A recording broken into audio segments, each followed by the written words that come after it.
तर या तिजोरीवर पहिला हक्क आपल्या शेतकऱ्याचा आहे, त्याला प्रमाणपत्र दिल्या जाणार आहे। महाडीबीटी 2.0 करण्याचा उद्देश काय की जर हा निर्णय 30 ऑगस्ट पर्यंत घेतला नाही, या नियमित शेतकऱ्यांना 2 लाख रुपयापर्यंत प्रोत्साहन अनुदान मिळेल। शेतकरी मित्रांनो, काल 15 ऑगस्ट झाला आणि 15 ऑगस्टच्या स्वातंत्र्य दिनी आपले उपमुख्यमंत्री एकनाथ शिंदे साहेब ठाणे जिल्ह्यात गेले होते आणि तिथं त्यांनी सांगितलं की राज्याची जी काही तिजोरी आहे तर या तिजोरीवर पहिला हक्क आपल्या शेतकऱ्याचा आहे। त्या माध्यमातून ज्या काही योजना राबवल्या जातात महाडीबीटीच्या माध्यमातून, मग या माध्यमातून पुन्हा एक पुण्यश्लोक अहिल्यादेवी होळकर कर्जमुक्ती योजना सध्या राबवणं चालू आहे। मात्र आणखीही आधार प्रमाणीकरण केलेल्या बऱ्याचशा शेतकऱ्याच्या खात्यामध्ये पैसे आलेले नाहीत। त्याच्यानंतर दुसरी यादी लागणार होती, ती यादीसुद्धा आणखी लागलेली नाही। तसंच कृषी मंत्री आपले वाशिम जिल्ह्याचे पालकमंत्री ते तिथे गेले, त्यानं सांगितलं 2 ते 4 दिवसामध्ये 5 ते 10 हजार कोटी रुपये या शेतकऱ्यांच्या खात्यात वितरित केल्या जाणार आहेत। त्यानंतर राज्याचे सहकार मंत्री बाबासाहेब पाटील यानं सांगितलं की सोमवारी म्हणजे आज जे काही उर्वरित शेतकरी राहिलेत या शेतकऱ्यांच्या खात्यामध्ये त्यांची कर्जमाफीची रक्कम वितरित केल्या जाणार आहे आणि ही कर्जमाफीची रक्कम वितरित केल्याच्या नंतर जे शेतकरी कर्जमुक्त होणार आहेत त्याला प्रमाणपत्र दिल्या जाणार आहे। आता नेमका एक खेळ कळणं की कर्जमुक्त झाल्याच्या नंतर त्या शेतकऱ्याला पुन्हा पीक कर्ज द्यायचंय आणि मग त्या शेतकऱ्याला हे कर्जमुक्तीचं प्रमाणपत्र नेमकं कामी तरी कुठे येणार आहे, म्हणजे नेमकं या प्रमाणपत्राचा उपयोग काय आहे। जसा आता एखादा विद्यार्थी 10वी पास झाला त्याला प्रमाणपत्र मिळालं तर ITIला पॉलिटेक्निकला ॲडमिशन घेता येते। एखादा 12वी पास झाला त्याला प्रमाणपत्र मिळालं तर त्याला ते पुढील शैक्षणिक उपयोगासाठी पडत असते।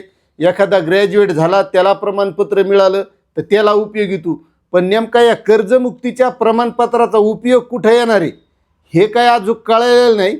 बरं झालं, याचा काही जर उपयोग भविष्यात येत असला, शेतकऱ्याला काही फायद्याच्या योजना असते आणि त्याच्यासाठी जर उपयोगी पडलं तर चांगलं राहील, पण आता त्या शेतकऱ्याला पुन्हा पीक कर्ज घ्यायचंच आहे, मग नेमकं हे प्रमाणपत्र उपयोगी कुठं येणार आहे। पण आता यामध्ये एक महत्त्वाची समजून घेण्याजोगी गोष्ट आहे की या पुण्यश्लोक अहिल्यादेवी होळकर कर्जमुक्ती योजनेचं जसं जसं तारखा सांगितल्यात त्याप्रमाणे आत्तापर्यंत घडलेलं नाही। जसं या कर्जमुक्तीची 30 जूनपर्यंत तारीख सांगितली तीही काय झाली नाही। त्याच्यानंतर याद्या लावण्याच्या बाबतीत ज्या तारखा सांगितल्या त्या तारखा काय झाल्या नाही। त्याच्यानंतर ज्यानं आधार प्रमाणीकरण केलं त्याच्या खात्यात पैसे कधी येणार त्याच्या तारखा सांगितल्या, तसंही काही घडलं नाही आणि याच्यात सगळ्या तांत्रिक बाबीच सांगितल्यात। मग आता मला सांगा, प्रत्येक गोष्टीला तांत्रिक अडचण आणि उपमुख्यमंत्री म्हणतात की शेतकऱ्यांचा पहिला अधिकार आहे आणि तुम्ही आत्तापर्यंत पाहत असताना की शेतकऱ्याच्या बाबतीतच हे घडत आहे। पहिला हक्क नुसतं म्हणायचा म्हणजे मोठेपणा इतका दाखवायचा की शेतकऱ्याला वाटलं पाहिजे की नाही सरकार फक्त आपल्यासाठीच काम करतंय, पण हे शेतकऱ्याच्या लक्षात येत नाही की बाकी गोष्टीसाठी जसा पटकन निधी दिला जातो तसा शेतकऱ्यासाठी का दिला जात नाही। आता तुम्ही नाशिकचा जे कुंभमेळ्याचा घोटाळा ऐकला असेल, तिथं पहा तुम्ही 591 कोटी रुपयाचा घोटाळाच झाला आहे। पैसे तर किती दिलेत त्याचा मेळ नाही तिथं। त्याच्यानंतर आता ते समृद्धी महामार्ग करण्यात याला आहे, शक्तीपीठ, त्याच्यासाठी सुद्धा किती खर्च करण्यात याला आहे, तिथं शेतकरी विरोध करले तरी पण तो रस्ता करण्यावर सरकार ठाम आहे। मग जिथं गरजा शेतकऱ्याचे त्या गरजा अगोदर पूर्ण करणं गरजेचं आहे। या कर्जमाफीचं जसं आश्वासन दिलेलं आहे त्याप्रमाणे ही कर्जमाफी राबवणं गरजेचं आहे।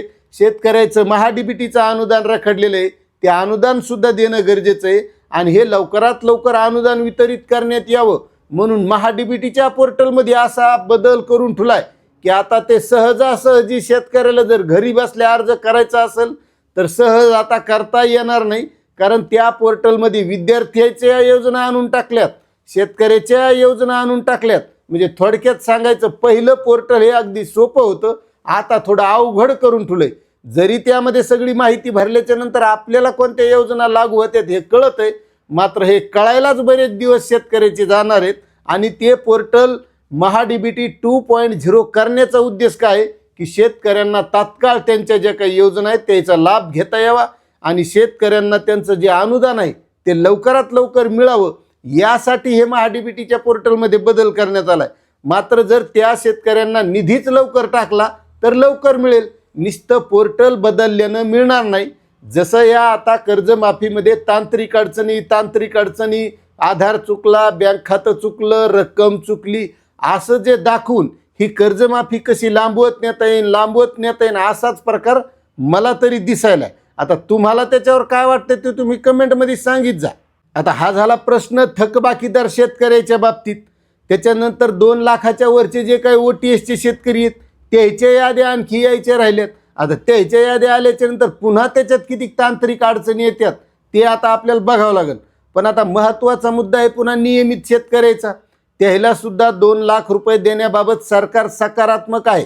कारण काल परवा जी किसान सभेची बैठक झाली त्या बैठकीमध्ये कृषी मंत्री असतील, सहकार मंत्री असतील, महसूल मंत्री असतील, यांना आश्वासन दिलं आहे की नक्की आम्ही यावर विचार करू आणि याबाबतचे जे काही कर्जमाफीची उपसमिती आहे त्या समितीसमोर हा अहवाल ठेवू.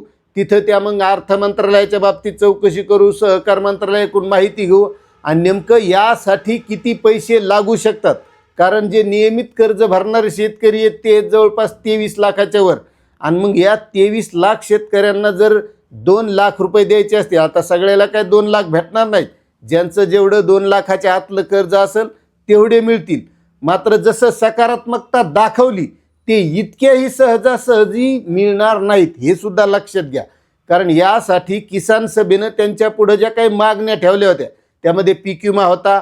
त्यानंतर 2017-19च्या कर्जमाफीमध्ये जे शेतकरी वंचित राहिलेत त्या शेतकऱ्यांच्या बाबतीत सुद्धा समावेश करण्याबाबत मागणी होती. आणि त्याचसोबत नियमित शेतकऱ्यांना 2 लाख रुपये देण्याची मागणी होती. आणि मला तर वाटतं ही मागणी पूर्णच व्हायला पाहिजे. त्याचं कारण असं आहे की मुख्यमंत्र्यांचा काय उद्देश आहे, सगळे शेतकरी रेग्युलरमध्ये आणायचे. मग आता रेग्युलरमध्ये जर शेतकरी आणायचे असतील तर या नियमित शेतकऱ्यांना 2 लाख रुपयापर्यंतचं कर्ज माफ करणं गरजेचं आहे. कारण ती सवय लागेल शेतकऱ्याला की चला आपल्याला 2 लाख रुपये नियमित भरल्यावर बी मिळतात. मग शेतकरी कसं का होईना कर्ज भरण्याचा प्रयत्न करतील. मात्र सरकार इतकं जरी सकारात्मक असलं तरी हा निर्णय घ्यायला एवढा काही पुढाकार घेणार नाही. मात्र किसान सभेने हे सुद्धा सांगितले की जर हा निर्णय 30 ऑगस्टपर्यंत घेतला नाही तर आमचं आंदोलन ठाम आहे. आणि त्यावर अजित नवले साहेबांनी हे सांगितलेलं आहे की नुसतं किसान सभा आंदोलन करते, पाठपुरावा करते म्हणजे या गोष्टी घडणार नाहीत. यासाठी शेतकऱ्यांनी सुद्धा पुढे येणं गरजेचं आहे. मग ज्यांना जिथं निवेदनं देता येतील, आंदोलनं करता येतील त्या पद्धतीनं शेतकऱ्यांनी सुद्धा केली पाहिजे.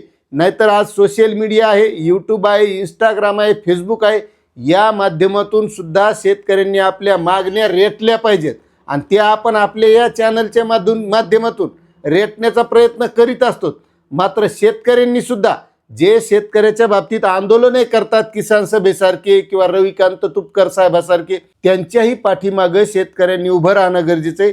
आणि ज्यावेळेस या मागणीचा रेटा वाढेल त्यावेळेस या नियमित शेतकऱ्यांना 2 लाख रुपयापर्यंतचं प्रोत्साहन अनुदान मिळेल. शेतकऱ्यांचे अनेक प्रश्न आहेत, महाडीबीटीचं अनुदान रखडलेलं आहे, शेतकऱ्यांचा पीक विम्याचा प्रश्न आहे. हे जर सगळे प्रश्न आपल्याला मंजूर करून घ्यायचे असतील आणि हे प्रश्न निकाली लावायचे असतील तर सर्व शेतकऱ्यांनी या लोकांच्या पाठीमागं उभं राहण्याची गरज आहे. त्यावेळेस कुठंतरी शेतकऱ्यांचा या माध्यमातून फायदा होऊ शकतो. आणि जसं उपमुख्यमंत्री एकनाथ शिंदे साहेब म्हणलेत की पहिला हक्क शेतकऱ्यांचा तिजोरीवर आहे, त्याप्रमाणे आपल्याला सुद्धा हक्क दाखवावा लागेल की आमचा सुद्धा तितकाच हक्क आहे. कारण सगळ्यात मोठा देशाचा पोशिंदा हा शेतकरी आहे, एवढं आपल्या लक्षात असू द्या एवढी विनंती करतो. जय जवान जय किसान.